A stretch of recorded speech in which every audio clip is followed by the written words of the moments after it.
हमने अब तक 15-16 विधानसभा क्षेत्रों का दौरा किया है। रोजाना 3 विधानसभा क्षेत्र में जा रहे हैं। हम पहले अपने कार्यकर्ताओं से बात कर रहे हैं, कार्यकर्ताओं से पूछ रहे हैं कि उनकी पसंद क्या है।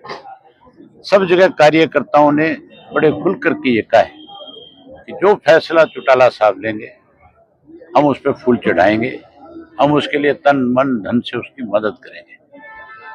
हमने 6 तारीख को चौधरी देवीलाल जी की पुण्यतिथि है और उसी दिन हमने अपनी कोर कमेटी की बैठक दिल्ली में बुलाई है। पहले 9 बजे वहां पे सर्वधर्म प्रार्थना सभा का आयोजन है, चौधरी देवीलाल जी की समाधि पे जाएंगे। उसके बाद फिर चौटाला साहब के रेजिडेंस के ऊपर हमने बैठक रखी।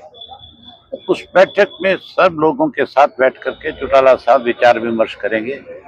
जो नाम आए हुए हैं, जो 5 मेंबरी कमेटी ने नाम दिए थे, उसके ऊपर चर्चा होगी और फिर उसके बाद तय करेंगे कि किसको कहां से चुनाव लड़ाना है। जल्दी ही चुनावों के कैंडिडेट्स के नाम की हम घोषणा करेंगे। आज फतेहाबाद की बैठक आपने देखी है, कितनी बड़ी संख्या में कार्यकर्ता आया हुआ था। हमारा फतेहाबाद का इलाका तो सरसों की खेती का है। हर आदमी आज व्यस्त है फसल की कटाई में। उसके बावजूद भी हजारों की संख्या में लोग आए हुए थे और लोगों ने एक फैसला कर लिया, मन बना लिया कि अब इस भाजपा को हर हालत सबक सिखाएंगे, कांग्रेस को नजदीक नहीं पड़ेगा। कांग्रेस के पास तो उम्मीदवार ही नहीं। वो तो भूपेंद्र हुड्डा शैलजा को कह रहा है तू लड़, शैलजा भूपेंद्र हुड्डा को कह रही है तू लड़। लड़ने को कोई तैयार नहीं है। आज मैदान छोड़ के भाग रहे हैं। इसलिए भाग रहे हैं कि केवल नेता के रूप में काम करते रहे हैं, कभी लोगों के बीच में नहीं गए। अब जब चुनाव नजदीक आ गया तो लोगों की भी याद आने लगी। लोगों के बीच में कोई रहा है, लोगों के लिए किसी ने लड़ाई लड़ी है, संघर्ष किया है, तो केवल इंडियन नेशनल लोकदल पार्टी ने किया है। हमने सत्ता में रहते हुए लोगों की सेवा करी और सत्ता से बाहर रहते हुए लोगों के साथ कहीं पे भी कोई जाति सरकार ने करने की कोशिश करी, उसको इंसाफ दिया। भाजपा का दिवालिया पिट गया। जो 400 पार की बात करते हैं उनके पास उम्मीदवार नहीं है।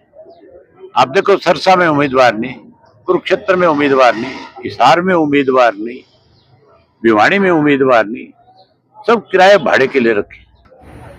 उसको ये पूछो कि तू इतना ताकतवर होता तो तू 4-5 दरवाजों पे क्या लेने गया था?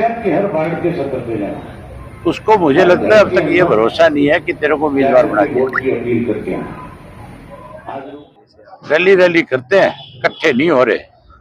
इकट्ठे हो जाएं तो भाजपा से छुटकारा मिल जाए।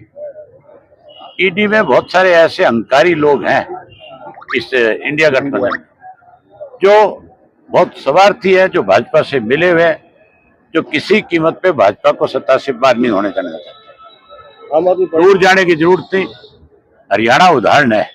मैंने अनेक जगह खुल करके ये बात कही है कि अगर सब मिलकर के लड़े तो 10 की 10 सीट पे भाजपा बाहर हो जाएगी।